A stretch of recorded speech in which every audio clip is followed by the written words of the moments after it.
Қамыры үлпілдеп тұрған дәмі тәтті шоколадпен жасалынатын булочка пісіретін боламыз. Алдымен 300 грамм жылы сүтімізге қантымызды 100 грамм, 10 грамм ашытқыны, сұйық майымызды, бір дана жұмыртқамызды салып, жақсылап тұрып араластырамыз.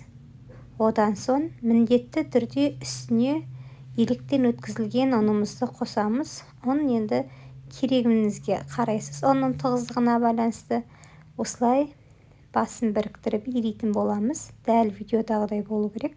Енді осы қамырды 1/2 бөлікке бөлеміз. Дәл осылай. Осы бөлінген 2 бөліктің біріне какао қосамыз, 2 ас қасық, екіншісіне қоспаймыз. Және кішкене сары майдан қосып жіберіңіздер. Басы біріктіріп ашытуға жіберетін боламыз. Мінекей. Бұл қамырда какао қосылмаған қамыр. Басын жақсылап біріктіріп, салмақ түсірмей елейміз дағы ашытуға жібереміз. Булочканың түрлері көп. Енді бұл да бір өзінше ерекше булочка болып шығады. Екіншісіне какао қосқан болатынбыз. Оны да осылай жақсылап араластырып, қамырымызды қоңыр түске айналдыруымыз қажет. Енді басын біріктіріп ашытуға жібергеннен кейін бетіне жауып, бір жарты сағаттай, шамамен 2 сағатта көтерілді, жібереміз. Мінекей, қамырым ашыды. Енді алдымен ашыған қамырдың ағын, ақ қамырымызды жайып аламыз. Ашығаны видеодан да білініп тұр. Қамырдың жиектері шарик-шарик болып тырс-тырс етіп жатыр. Әнекей, байқасаңыздар, әдемі болып ашыды, жұмсақ болып. Осылай төрпіш тығып, дөңгелетіп, әдемілеп жайып аласыздар. Одан кейін какао қосылған қамырымызды алып, оны да жаямыз. Мінекей. Бұл да әдемі болып көтерілген. Қамырдың жиегін қарасаңыздар, әдемі шариктер шығып тұрады. Осыны ақ қамырдың үстіне орналастырып, жайып аламыз осылай қолдың көмегімен. Одан кейін міндетті түрде шоколад пастасын қолданатын боламыз. Мен шоко паста деген сатып алдым. 100 граммдай шамамен жетеді. Осылай тігінен тік жайып аламыз. Және үйде шоколадтар бар етін.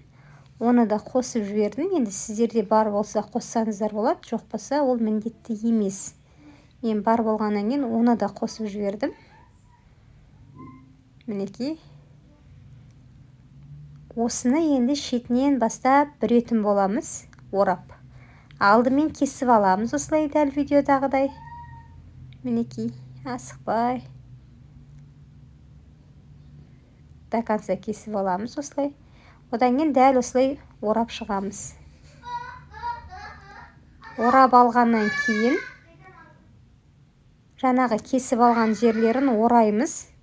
Дәл видеодағыдай. Мінекей. Осылай орайсыздар. Енді жаңағынан до конца осыған дейін жеткіземіз. Міне красотуля ерекше неміз дайын болды. Булочкамыз жеке-жеке түйіп отыруды қажет етпейді. Одан соң астына қағазын төсеп, осылай ыдысымызға саламыз. Тағы да бір 10-15 минутқа бетін жауып қоямыз. Бұл тағы да одан бетер көтеріледі. Мінекей. Көтерілгеннен кейін барып, жұмыртқаның сарысын жағып,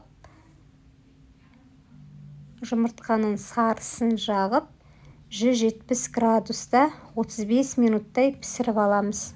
Менің пешімнің астын көбірекке қойып, кішкене булочканың бетін күйдіріп алдым. Сондықтан сіздер 170 градуста асықпай пісіріп алыңыздар. Бірақ күйсе де дәмі өте ерекше, тәтті болып, жұмсақ болып шықты. Ас болсын, сіздермен бірге болған Әлден Гаухар. Парақшама тіркелуді, лүпіл басуды ұмытпаңыздар және өз пікірлеріңізді қалдыра кетіңіздер.